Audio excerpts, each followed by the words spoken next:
That leader is Elizabeth Warren. Please join me in welcoming the next President of the United States of America, Senator Elizabeth Warren.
So, in the 12 years that I've known Joe Kennedy, I've watched him up close as he fights every day for what he believes in. Joe is a good man and a good friend. Thank you for being here today, Joe. Thank you. And thank you to all of our dynamic speakers who've been keeping everybody fired up and everybody warmed up this morning. And thank you to the best partner ever in the United States Senate. He's been fighting for climate change, and now he's fighting for a Green New Deal, Ed Markey. Let's re-elect him to the Senate next year. And thank you to a woman who is now making her own way in the halls of Congress, Lori Trahan. And thank you to Councilor Michelle Wu, to Sheriff Steve Tompkins, to Mayor Danny Rivera, great leaders and longtime friends. And thank you to Karen Spilka and to colleagues in the State House and other local leaders, all of whom are with us here today. Thank you. And most of all, thank you. Thank you to everyone. I love you too. Thank you to everyone who's traveled here to Lawrence. I am deeply grateful that you came here on a cold and blustery day to be part of this announcement. Thank you.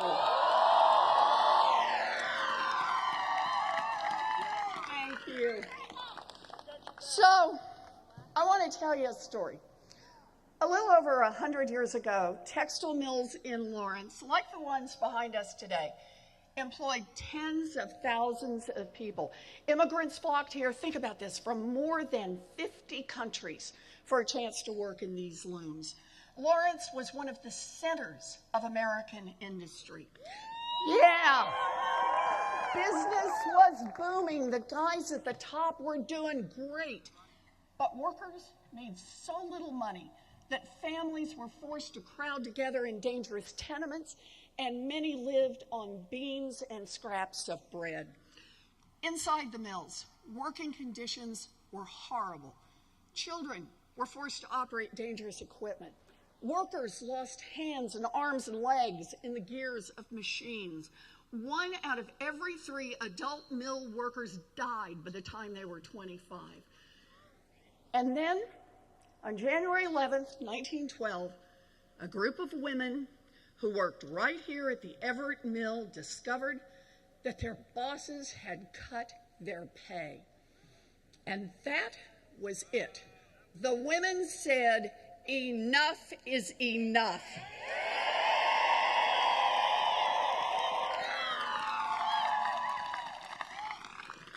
They shut down those looms and they walked out. And soon, workers walked out at another mill in town, and then another, until 20,000 textile workers across Lawrence were on strike. Now, these workers, led by women, didn't have much. They didn't even have a common language. Nevertheless, they persisted.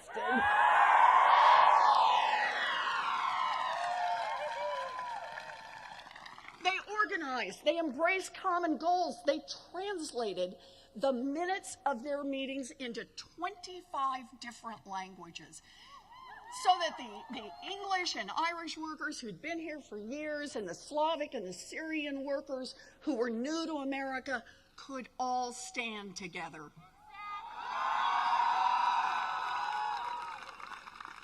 Now, they hammered out their demands: fair wages, overtime pay, and the right to join a union.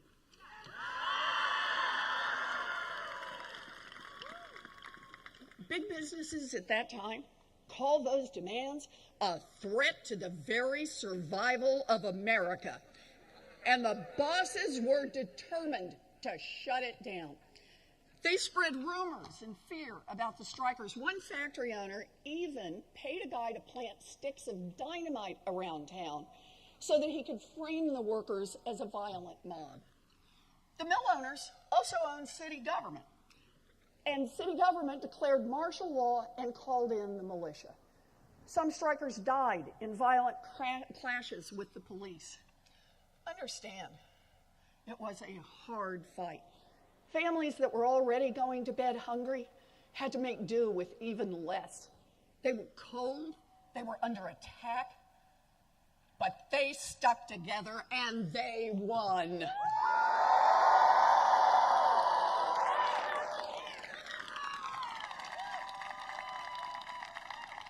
Higher wages, overtime pay, everybody back at work.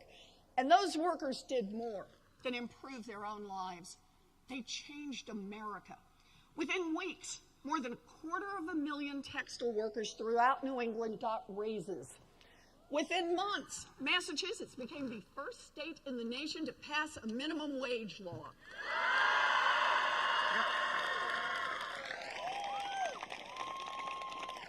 And today, there are no children working in factories. We have a national minimum wage and national worker safety laws. Workers get paid overtime, and we now have a 40-hour week. That's right.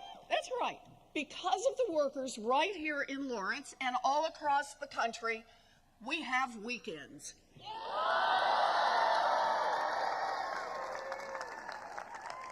The story of Lawrence is a story about how real change happens in America. It is a story about power, our power, when we fight together. Today, millions and millions and millions of American families are also struggling to survive in a system that's been rigged by the wealthy and the well-connected.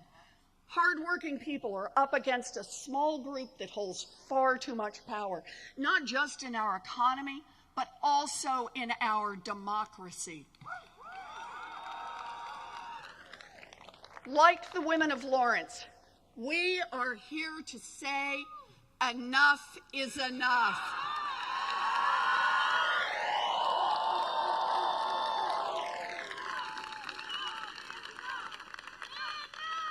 We are here to take on a fight that will shape our lives, our children's lives, and our grandchildren's lives just as surely as the fight that began in these streets more than a century ago.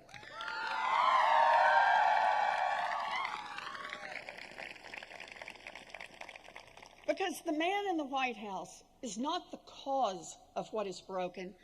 He is just the latest and most extreme symptom of what's gone wrong in America, a product of a rigged system that props up the rich and powerful and kicks dirt on everyone else.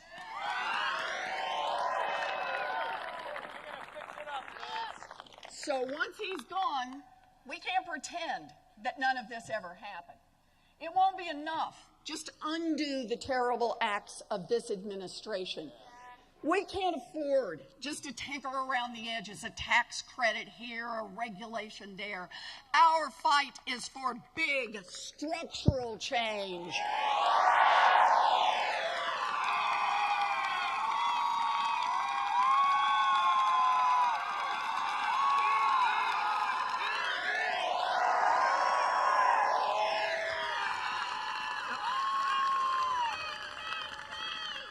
This is the fight of our lives. The fight to build an America where dreams are possible, an America that works for everyone.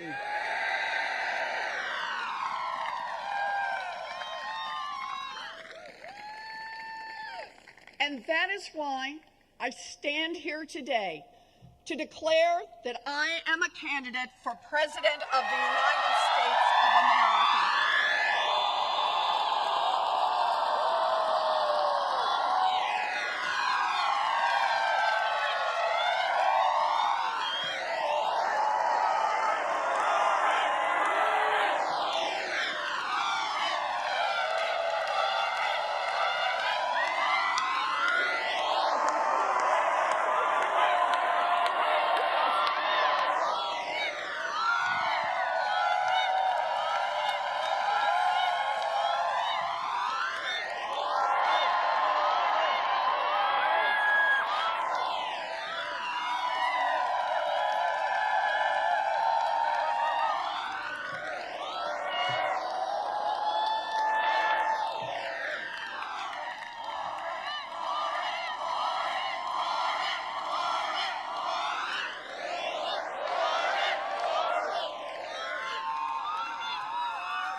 Now, the truth is, I've been in this fight for a long time. I grew up in Oklahoma on the ragged edge of the middle class. Now, when my daddy had a heart attack, my family nearly tumbled over the financial cliff. But we didn't. My mother, who was 50 years old and had never worked outside the home, walked to Sears and got a minimum wage job answering the phones. That job saved our house, and it saved our family. I ended up at a commuter college that cost $50 a semester.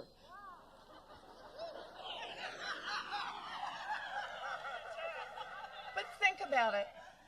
That is how the daughter of a janitor managed to become a public school teacher, a law professor, and a United States Senator. I believe in an America of opportunity.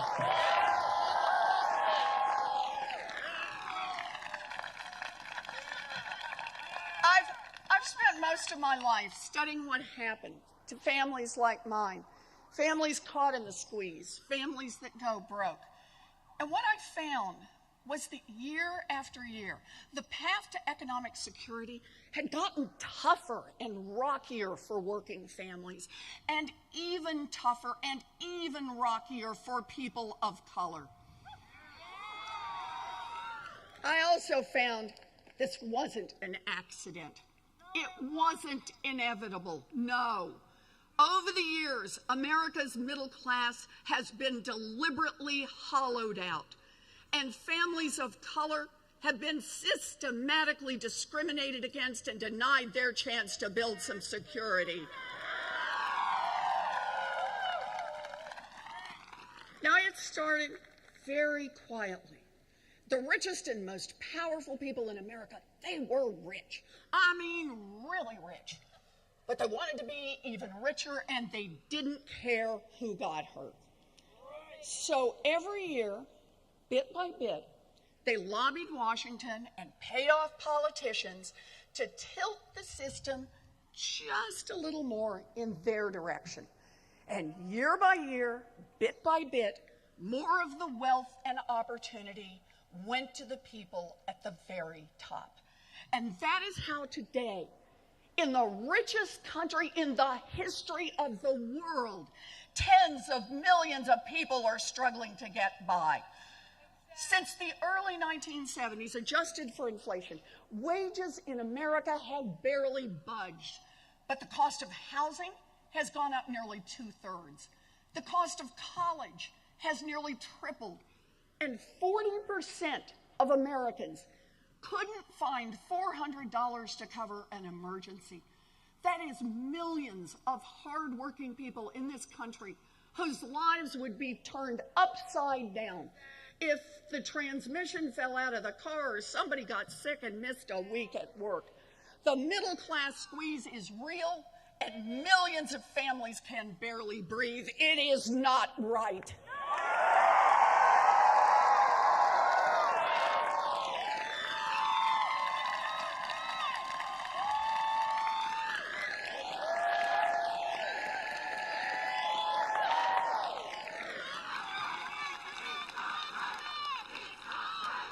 It's not right.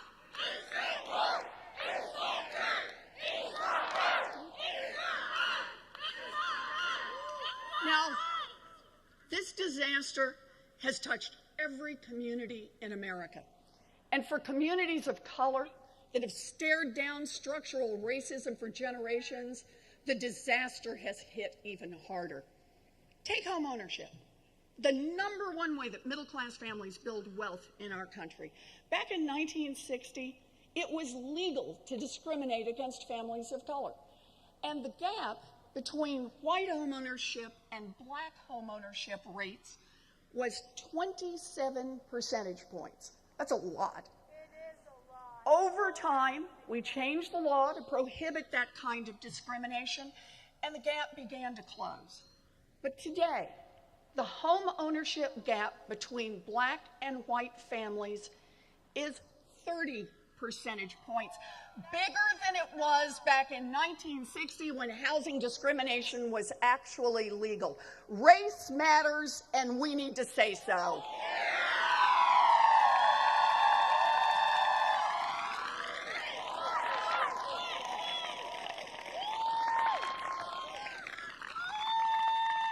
And we can't be blind to the fact that the rules in our country have been rigged against other people for a long time. Women, LGBTQ Americans, Latinos, Native Americans, immigrants, people with disabilities, and we need to call it out.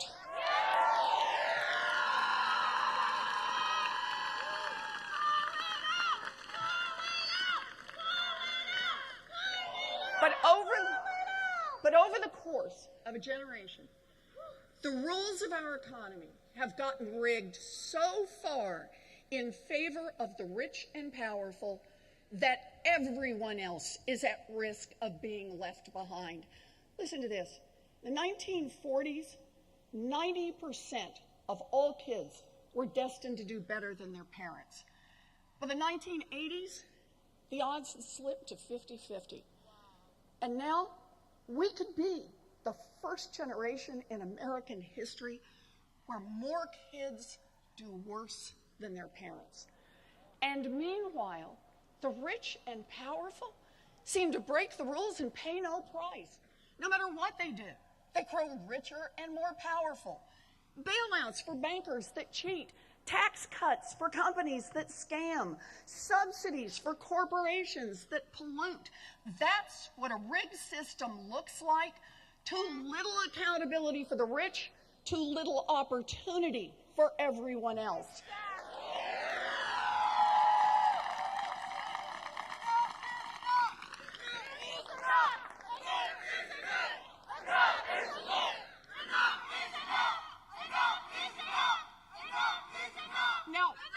Now, when I talk about this, some rich guys scream, class warfare.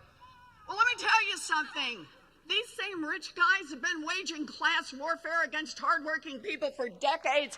I say it's time to fight back.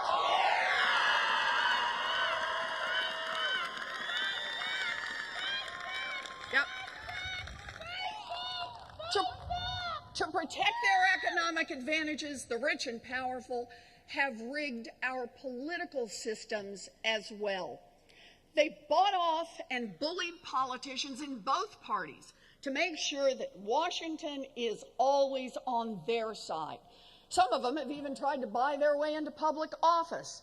So today, Our government works just great for oil companies, defense contractors, great for private prisons, great for Wall Street banks and hedge funds. It's just not working for anyone else.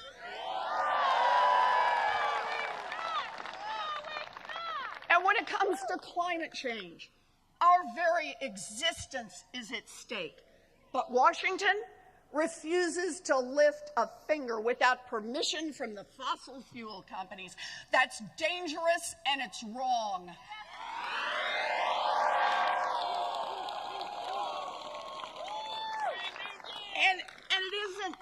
And it isn't just climate change. Look at any other major issue in America.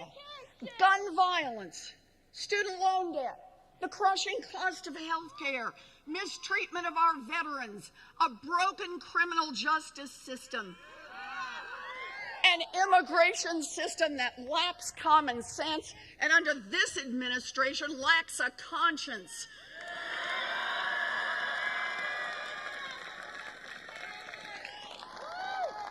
Overwhelming majorities of Americans want action. Huge crowds march on Washington demanding change. Letters, phone calls, protests, but nothing happens. Nothing. Why? Because if you don't have money and you don't have connections, Washington doesn't want to hear from you. When government works only for the wealthy and the well-connected, that is corruption, plain and simple, and we need to call it out.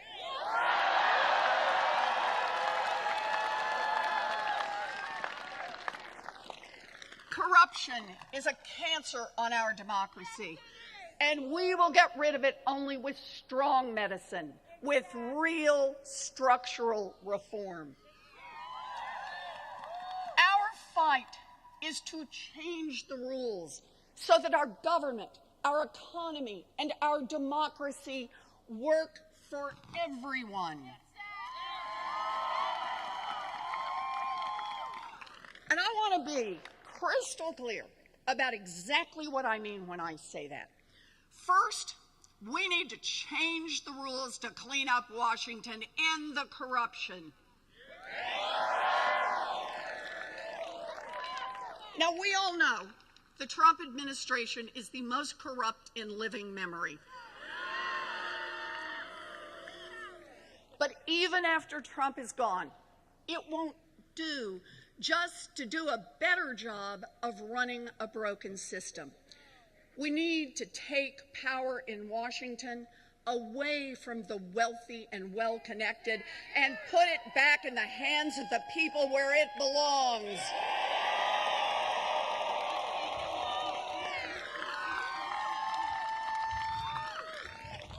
And that is why I have proposed the strongest and most comprehensive anti-corruption law since Watergate. Let me just give you some examples, just some examples. Shut down the revolving door between Wall Street and Washington. End lobbying as we know it. And while we're at it, ban foreign governments from hiring lobbyists in Washington. Oh, and make justices of the United States Supreme Court follow a basic code of ethics.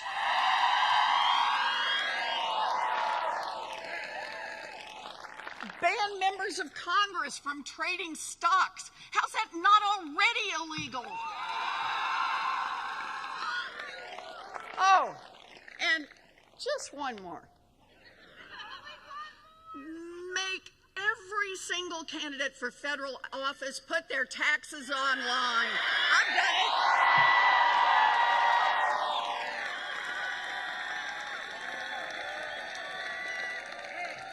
it. Okay. So that's one. Root out corruption in Washington. Now two. Change the rules to put more economic power in the hands of the American people, workers and small businesses. middle-class families and people of color who've been shut out of their chance to build wealth for generations. And again, that requires real structural change. Right now, giant corporations in America have too much power, and they just roll right over everyone else. We need to put power back in the hands of workers. Make it quick and easy to join a union. Unions built America's middle class. Unions will rebuild America's middle class. Yeah. And make American companies accountable for their actions. Raise wages by putting workers in those corporate boardrooms where the real decisions are made. Break up monopolies when they choke off competition. Take on Wall Street banks so that the big banks can never again threaten the security of our economy.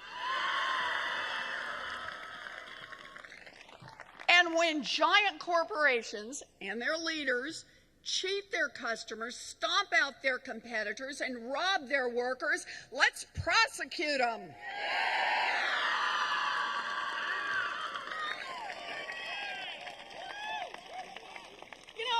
And one more thing. I am tired of hearing that we can't afford to make real investments in child care, college, and Medicare for all. I'm tired of it. I'm tired of hearing that we can't afford to make investments in things that create economic opportunities for families. I'm tired of hearing that we can't afford to make investments in things like housing and opioid treatment.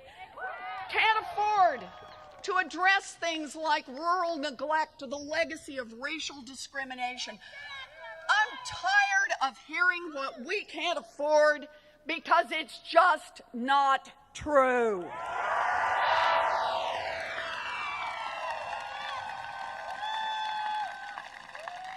We are the wealthiest nation in the history of the world. Of course we can afford these investments. But we need a government that makes different choices, choices that reflect our values. Stop handing out enormous tax giveaways to rich people and giant corporations. Stop refusing to invest in our children. Stop stalling on spending money, real money, on infrastructure and clean energy and a Green New Deal.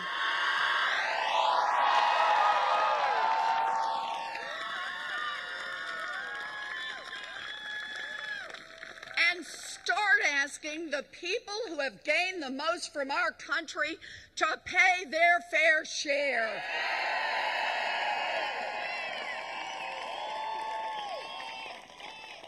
And that includes real tax reform in this country. Reforms that close loopholes and giveaways to the people at the top, and an ultra-millionaires tax to make sure that rich people start doing their part for the country that made them rich.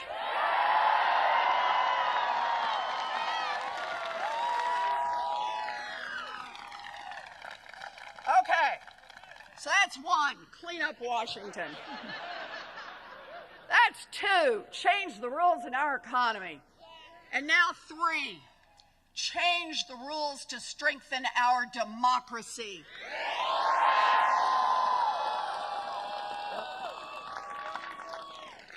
And that starts with a constitutional amendment to protect the right of every American citizen to vote and to have that vote counted.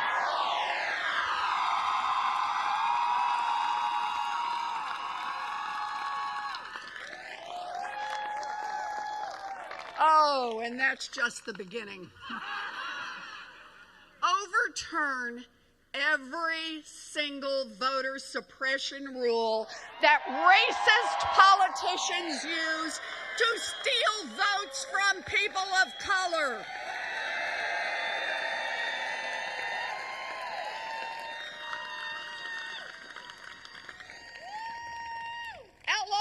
partisan gerrymandering by Democrats or Republicans. And overturn Citizens United. Our democracy is not for sale.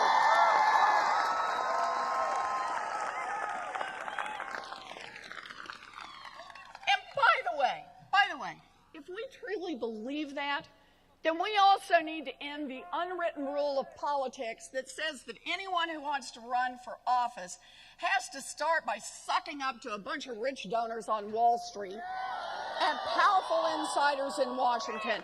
So, I'm opting out of that rule. I'm not taking a dime of PAC money in this campaign.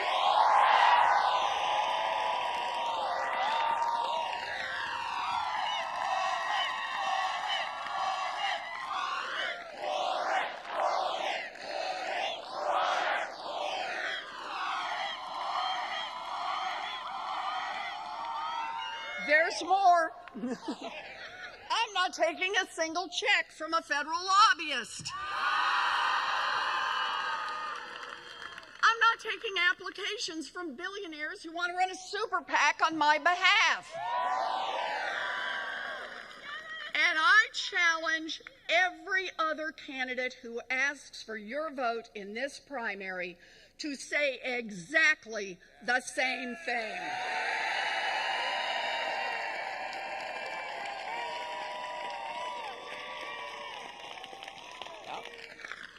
So, it's not just elections. Real democracy requires equal justice under law. It's not equal justice when a kid with an ounce of pot can get thrown in jail while a bank executive who launders money for a drug cartel can get a bonus. We need reform.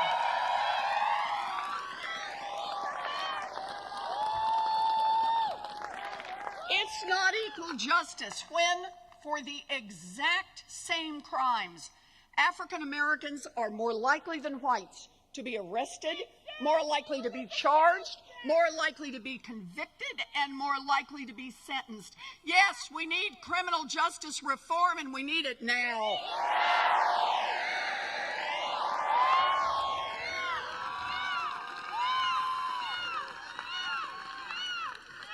And one more thing we need to do to strengthen our democracy.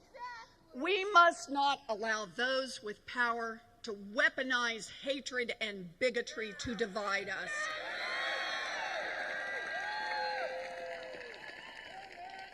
More than 50 years ago, Dr. Martin Luther King Jr. went to Montgomery and warned us about the danger of division.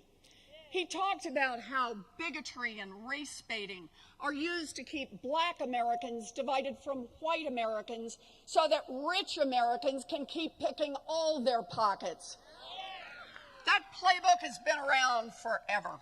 Whether it's white people against black people, straight people against gay people, middle-class families against new immigrant families, the story is the same. The rich and powerful use fear to divide us. We're done with that.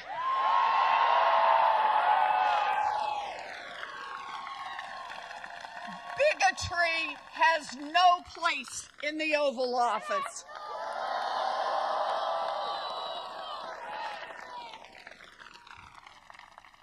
This is who we are. We come from different backgrounds, different religions, different languages, different experiences. We have different dreams. We are passionate about different issues, and we feel the urgency of this moment in different ways. But today, we come together, ready to raise our voices together until this fight is won.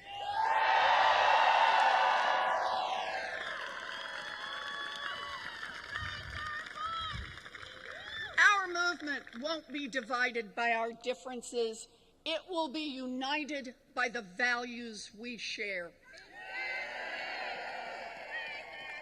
We all want a country where everyone, not just the wealthy, everyone can take care of their families.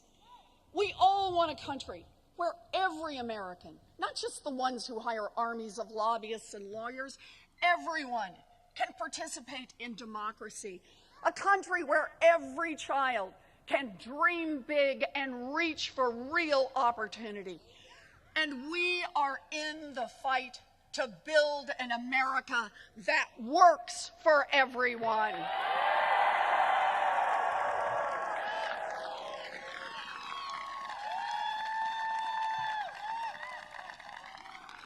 So look, I get it. This won't be easy. Now, there are a lot of people out there with money and power and armies of lobbyists and lawyers. People who are prepared to spend more money than you and I could ever dream of to stop us from making any of these solutions a reality.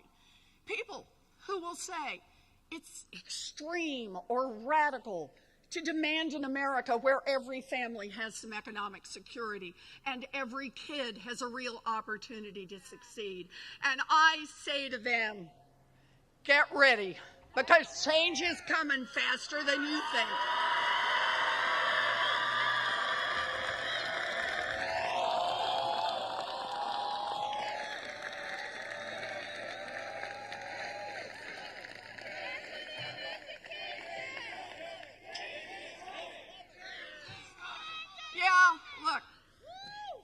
Fundamental change will be hard. A lot of people, including some of our friends, will tell us it's going to be so hard it isn't even worth trying. But we will not give up. I want to tell you one last story. So when I was home with my first baby, I got this notion that I would go to law school. Now, it was a crazy idea, but I persisted. And it took me some time, but eventually I figured out the admissions tests and the applications, and I worked out how to pay my tuition, and I mapped out the 45-minute commute to the campus. And weeks out, I had just one thing left on my checklist: childcare. My daughter Amelia was nearly 2 years old, and I looked for childcare. I looked everywhere. I struck out over and over and over. So we're down to the weekend before law school was supposed to start, and I finally found this small place with a cheerful teacher and a nice little play area, and nothing smelled funny, and I could afford it. But the place would only take children who were dependably potty trained. So I looked over at Amelia.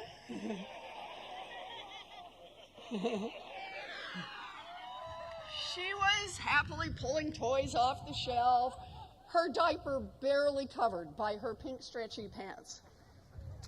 Dependably potty trained. I now had 5 days to dependably potty train an almost 2-year-old. All I can say is, I stand before you today courtesy of 3 bags of M&Ms and a cooperative toddler.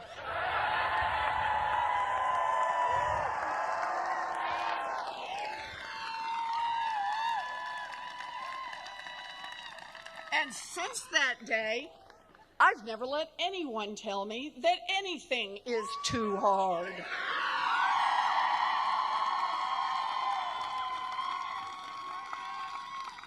Now, how they have tried. People said it would be too hard to build an agency that would stop big banks from cheating Americans on mortgages and credit cards. But we got organized, we fought back, we persisted, and now that consumer agency has forced these banks to refund nearly $12 billion directly to people they cheated. Yes. And when Republicans tried to sabotage the agency, I came back here to Massachusetts and then ran against one of them. Now, no woman had ever won a Senate seat in Massachusetts, and people said it would be too hard for me to get elected. But we got organized, we fought back, We persisted, and now I am the senior senator from the Commonwealth of Massachusetts.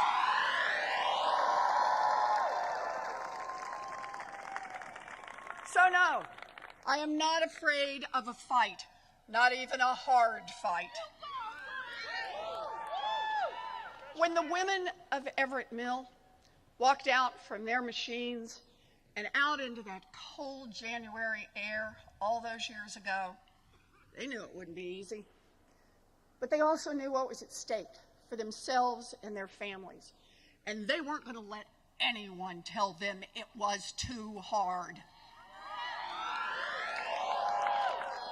Doubters told the abolitionists, it's too hard.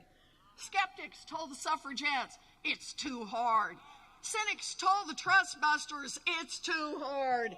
Naysayers told the foot soldiers of the civil rights movement, it's just too hard. But they all kept right on going, and they changed the history of America.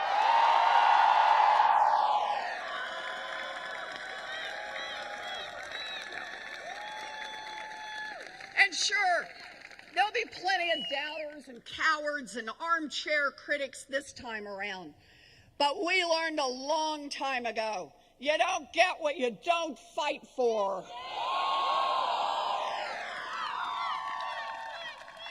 We are in this fight for our lives, for our children, for our planet, for our futures, and we will not turn back.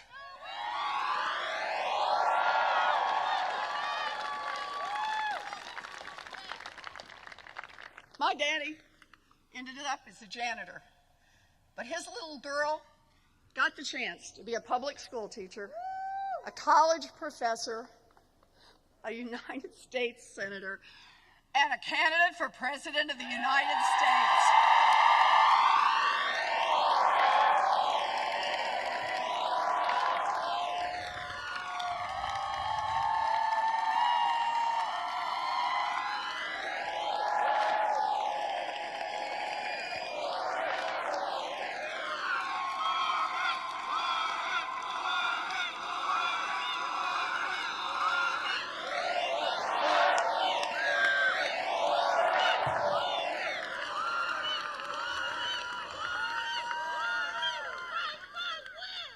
I am grateful all the way to my bones, grateful and determined.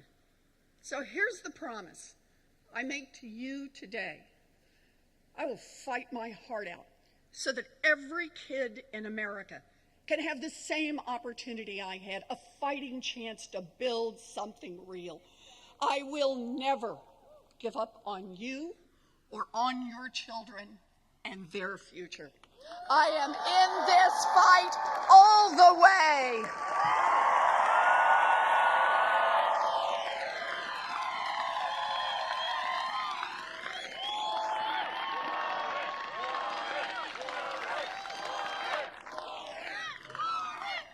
Okay.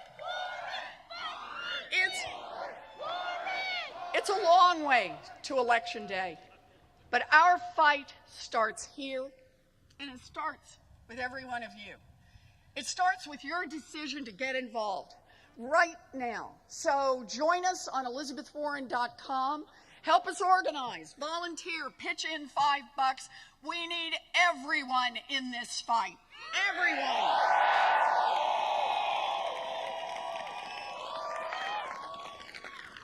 The textile workers here in Lawrence, more than 100 years ago, won their fight because they refused to be divided.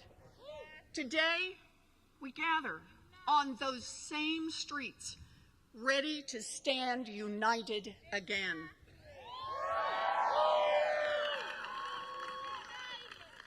This is our moment in history, the moment we are called to.